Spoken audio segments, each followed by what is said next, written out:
darum, wer's Jodeln wohl erfand. Der Jodler ist seit 100 Jahren bekannt im alten Land. Man weiß nicht, wer's erfunden hat, im Grund ist es egal.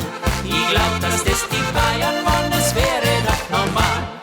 Jodeln, das ist borisch, das kann nicht anders sein.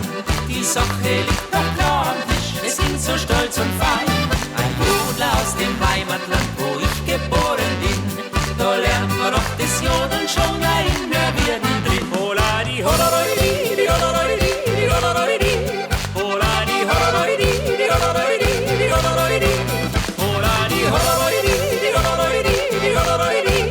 Hola di holoroi di holoroi di aho. Das Jodeln ist so, wie man sagt, bestimmt ein Stück Kultur. Es ist beliebt bei alt und jung, so ist halt seine Natur.